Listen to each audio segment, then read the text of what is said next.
តែកុងឡានស្រីមានការភ្ញាក់ផ្អើលយ៉ាងខ្លាំងដែលដឹងថាផ្លូវដែលនាងធ្លាប់តែបើកបរក្នុងរយៈពេល20នាទីនៅតែមិនអាចនាំនាងចេញបានបន្ទាប់ពីបើកបរអស់រយៈពេល1ម៉ោងនៅថ្ងៃនេះអ្នកដំណើរផ្សេងទៀតក៏មានអារម្មណ៍ថាមិនស្រួលដែរពួកគេបានឃើញដើមឈើនៅក្បែរចិញ្ចើមផ្លូវចំនួន5មួយដងរួចមកហើយញើសត្រជាក់បានហូរស្រោចក្នុងតែកុងឡានស្រីភ្លាមហើយនាងបានសន្និដ្ឋានថាមាននរណាម្នាក់ក្នុងចំណោមអ្នកដំណើរដែលទើបតែឡើងឡានបានល្មើសច្បាប់តាមពិតទៅស្ត្រីម្នាក់នេះគឺជាអ្នកបើកបរឡានក្រុងវេនយប់តែម្នាក់គត់នៅក្នុងទីក្រុងផ្លូវឡានក្រុងយប់នេះត្រូវបានបើកបរជាបន្តបន្ទាប់អស់រយៈពេល30ឆ្នាំដោយលោកតាជារបស់នាងឆ្នាំនេះលោកតារបស់នាងបានទទួលមរណភាពហើយស្ត្រីម្នាក់នេះបានចូលបំពេញការងារជាផ្លូវការជាលើកដំបូងដោយបើកបរឡានក្រុងនេះតែម្នាក់ឯងមុនពេលគាត់ស្លាប់លោកតារបស់នាងបានកាន់ដៃនាងយ៉ាងណែនហើយបានដាក់ចេញនូវច្បាប់ចំនួន3ដែលត្រូវតែអនុវត្តតាមទី1ស្ត្រីមានផ្ទៃពោះដាច់ខាត់មិនត្រូវបានអនុញ្ញាតឲ្យឡើងឡានឡើយទី2ឡានក្រុងត្រូវតែចេញដំណើរឲ្យចំម៉ោង11យប់ជារៀងរាល់យប់ទី3ឡានក្រុងមិនអាចឈប់ពាក់កណ្ដាលផ្លូវដើម្បីឲ្យនរណាម្នាក់ចុះឡើយលោកតារបស់នាងបានសង្កត់ធ្ងន់ម្ដងហើយម្ដងទៀតថាស្ត្រីមានផ្ទៃពោះមិនអាចឡើងឡានក្រុងបានទេហើយបានបន្តសង្កត់ធ្ងន់ថាប្រសិនបើច្បាប់ទាំង3នេះត្រូវបានល្មើសអ្នករាល់គ្នានៅលើឡាននឹងត្រូវស្លាប់ស្ត្រីម្នាក់នោះបានយល់ព្រមទាំងទឹកភ្នែកហើយបានចងចាំបណ្ដាំចុងក្រោយរបស់លោកតាយ៉ាងណែនក្នុងចិត្តនៅពេលដែលយប់ជិតដល់ម៉ោង11ស្ត្រីម្នាក់នោះបានបើកឡានក្រុងទៅកាន់ចំណតដោយត្រៀមខ្លួនចេញដំណើរឲ្យទាន់ពេលវេលាមុនពេលឡើងឡាននាងបានប្រកាសច្បាប់យ៉ាងច្បាស់នៅលើឡានក្រុងដោយបញ្ជាក់យ៉ាងច្បាស់ថាស្ត្រីមានផ្ទៃពោះត្រូវបានហាមឃាត់មិនឲ្យជិះហើយឡានក្រុងនឹងមិនឈប់នៅតាមផ្លូវឡើយពាក្យសម្ដីទាំងនោះបានបង្កឲ្យមានការមិនពេញចិត្តក្នុងចំណោមអ្នកដំណើរបុរសវ័យក្មេងម្នាក់បានរិះគន់នាងថាមិនត្រឹមតែរើសអើងស្ត្រីមានផ្ទៃពោះប៉ុណ្ណោះទេប៉ុន្តែថែមទាំងព្យួរផ្លាកសញ្ញាបែបនេះនៅលើឡានក្រុងដោយចំហទៀតផងគាត់បាននិយាយថាអេរិយាបថបែបនេះគឺពិតជាគ្មានការអៀនខ្មាស់តតែសោះស្ត្រីម្នាក់នោះបានពន្យល់ថាច្បាប់នេះត្រូវបានបន្សល់ទុកអស់រយៈពេល30ឆ្នាំមកហើយលោកតារបស់នាងបានរក្សាវាក្នុងមួយជីវិតរបស់គាត់ចាប់តាំងពីនាងបានទទួលការងារនេះមកនាងត្រូវតែគោរពតាមច្បាប់ប្រសិនបើអ្នកដំណើរមិនអាចទទួលយកបានទេពួកគេអាចជ្រើសរើសមិនជិះឡានក្រុងនេះបា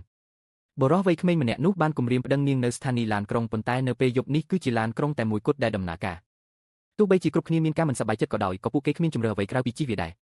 អ្នកខ្លះបានជំទាស់ថាស្ត្រីមានផ្ទៃពោះមានសិទ្ធិជិះឡានក្រុងហើយច្បាប់របស់អ្នកបើកបរគឺមិនសមហេតុផលនិងមិនស្របច្បាប់នោះទេប៉ុន្តែនៅពេលឃើញផ្លាកសញ្ញានៅលើឡានក្រុងដែលសរសេរថាស្ត្រីមានផ្ទៃពោះមិនត្រូវបានអនុញ្ញាតឲ្យឡើងឡាននារីការិយាល័យនៅតែមានអារម្មណ៍មិនសូវស្រួលក្នុងចិត្តមិនយូរប៉ុន្មានអ្នកដំណើរបានឡើងឡានក្រុងចំពេលមានការសង្ស័យជាច្រើនបន្ទាប់ពីឡើងឡានរួចស្ត្រីម្នាក់នោះបានសង្កត់ធ្ងន់ម្ដងទៀតអំពីច្បាប់ដែលថាស្ត្រីមានផ្ទៃពោះមិនអាចឡើងឡានបានហើយនឹងមិនមានការឈប់ឬចុះពាក់កណ្ដាលផ្លូវឡើយគ្មាននរណាម្នាក់យកចិត្តទុកដាក់ចំពោះអ្វីដែលនាងនិយាយនោះទេស្ត្រីចំណាស់ម្នាក់មិនអាចទ្រាំនឹងការនិយាយរអ៊ូទាំរបស់អ្នកបើកបរស្រីបានឡើយហើយបាននិយាយថាកូនប្រសាររបស់គាត់មានជើងហោះហើរនៅព្រឹកស្អែកនេះដោយជំរុញឲ្យអ្នកបើកបរចេញដំណើរភ្លាមអ្នកផ្សេងទៀតក៏ចាប់ផ្ដើមអស់ការអត់ធ្មត់ជាមួយស្ត្រីម្នាក់នោះដែរ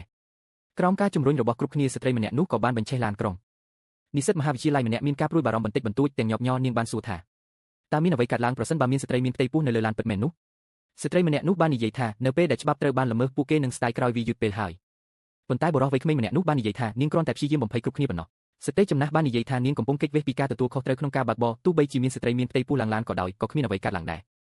ស្ត្រីម្នាក់នោះបានជន់ហ្វ្រាំងនាងបាននិយាយថាប្រសិនបើមានស្ត្រីមានផ្ទៃពោះឡើងលើឡានក្រុងគ្រប់គ្នានឹងត្រូវស្លាប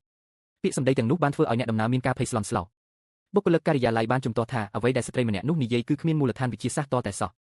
ស្ត្រីម្នាក់នោះបានអះអាងម្ដងទៀតថានេះគឺជាអ្វីដែលលោកតារបស់នាងបានរៀនសូត្រតាមរយៈបទពិសោធន៍30ឆ្នាំដោយឃើញនាងនិយាយយ៉ាងម៉ឺងម៉ាត់បែបនេះកូនប្រសាររបស់ស្ត្រីចំណាស់ក៏ចាប់ផ្ដើមភ័យខ្លាចនាងបានអង្គុយលើភ្លៅប្តីរបស់នាងហើយសួរថាតើវាជាការពិតមែនឬអត់បុរសជាប្តីបានលួងលោមនាងហើយប្រាប់នាងកុំឲ្យខ្លាចដោយគិតថាស្ត្រីម្នាក់នោះគ្រាន់តែធ្វើឲ្យរឿងតូចខ្លាយជារឿងធំប៉ុណ្ណោះម្យ៉ាងវិញទៀតនាងក៏មិនមានផ្ទៃពោះដែរស្ត្រីម្នាក់នោះមិនខ្វល់ថាពួកគេជឿនាងឬអត់នោះទេហើយបាននិយាយថាច្បាប់ទាំង3នេះត្រូវបានសាកល្បងដោយជីវិតមនុស្សនៅពេលដែលពួកគេកំពុងខិតជិតដល់តំបន់ព្រៃស្ងាត់ជ្រងស្ត្រីម្នាក់នោះបានសួរជាលើកចុងក្រោយថាតើមានស្ត្រីមានផ្ទៃពោះនៅលើឡានក្រុងដែរឬទេបុគ្គលិកការិយាល័យបានស្ទាបពោះរបស់នាងដោយក្តីបារម្ភប៉ុន្តែមិនបានឆ្លើយតបឡើយបុរសវ័យក្មេងបានចោទប្រកាន់ស្ត្រីម្នាក់នោះថានិយាយច្រើនពេកអ្នកដំណើរនៅលើឡានក្រុងក៏បានជំរុញឲ្យនាងបើកបរឲ្យលឿនជាងនេះផងដែរស្ត្រីម្នាក់នោះមិនបាននិយាយអ្វីទៀតទេនាងបានចូលលេខហើយបើកឡានក្រុងចូលទៅក្នុងព្រៃ10នាទីក្រោយមកគ្រប់គ្នានៅតែមានសុវត្ថិភាពល្អហើយពួកគេទាំងអស់គ្នាបានចោទប្រកាន់ស្ត្រីម្នាក់នោះថាព្យាយាមបំភ័យពួកគេស្ត្រីចំណាស់បាននិយាយថាអ្នកបើកបរស្រីគ្រាន់តែមានជំនាញបើកបរខ្សោយប៉ុណ្ណោះហើយខ្លាចមានរឿងអ្វីកើតឡើងប្រសិនបើមានស្ត្រីមានផ្ទៃពោះឡើងឡាននាងមិនអាចទទួលខុសត្រូវលើរឿងនោះបានទេទើបនាងមិនអនុញ្ញាតឲ្យស្ត្រីមានផ្ទៃពោះឡើងស្ត្រីម្នាក់នោះបានពន្យល់ថានាងបានប្រមានពួកគេជាច្រើនដងរួចមកហើយឥឡូវនេះឡានក្រុងបានចូលទៅក្នុងព្រៃហើយវាហួសពេលដែលពួកគេត្រូវស្ដាយក្រោយហើយបន្ទាប់ពីបានឮបែបនេះស្ត្រីចំណាស់មានការខឹងសម្បារយ៉ាងខ្លាំងយ៉ាងណាមិញគាត់គឺជាមនុស្សម្នាក់ដែលធ្លាប់ឆ្លងកាត់រឿងរ៉ាវជាច្រើនក្នុងលោកគាត់មិនជឿលើរឿងជំនឿមិនសមហេតុផលបែបនេះឡើយនៅពេលដែលគ្រប់គ្នាគិតថាគ្មានអ្វីខុសប្រក្រតីស្រាប់តែមានរឿងចម្លែកមួយបានកើតឡើងផ្អែកលើបទពិសោធន៍បើកបរធម្មតាផ្លូវនេះគួរតែចេញពីព្រៃក្នុងរយៈពេលត្រឹមតែ20នាទីប៉ុណ្ណោះ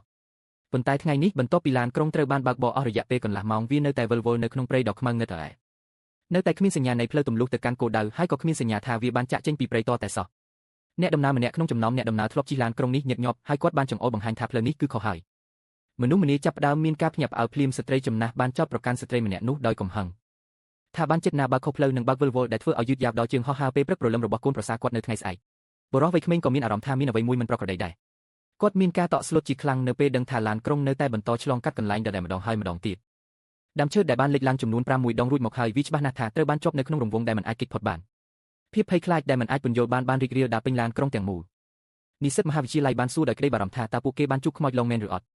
ស្ត្រីចំណាស់បានស្ដីបន្ទោសនាងដោយកំហឹងដោយនិយាយថាក្នុងនាមជានិស្សិតមហាវិទ្យាល័យនាងមិនគួរជឿលើជំនឿមិនសមហេតុផលនោះទេភ្លាមនៅពេលដែលគាត់និយាយចប់ភ្លើងនៅក្នុងឡានក្រុងក៏ចាប់ផ្ដើមព្រិចបន្ទាប់មកក្រដាសប្រាក់សែនមួយសន្លឹកបានហោះមកស្អិតជាប់នឹងមុខរបស់បុរសវ័យក្មេងនោះភ្លើងនៅក្នុងឡានក្រុងស្រាប់តែរលត់ទៅហើយគ្រប់គ្នាត្រូវបានគ្របដណ្ដប់ដោយភាពភ័យស្លន់ស្លោជាខ្លាំងក្នុងពេលជាមួយគ្នានោះឈាមបានចាប់ផ្ដើមស្រក់ចេញពីព្រះពុទ្ធបដិមាដែលនៅពីមុខអ្នកបើកបរស្រីបន្ទាប់មកដើមឈើចម្លែកនោះស្រាប់តែមកបាំងផ្លូវស្ត្រីម្នាក់នោះបានយល់ភ្លាមថាមាននរណាម្នាក់បានល្មើសច្បាប់នាងបានសួរអ្នកដំណើរដោយកំហឹងថាតើអ្នកណាខ្លះក្នុងចំណោមពួកអ្នកមានផ្ទៃពោះ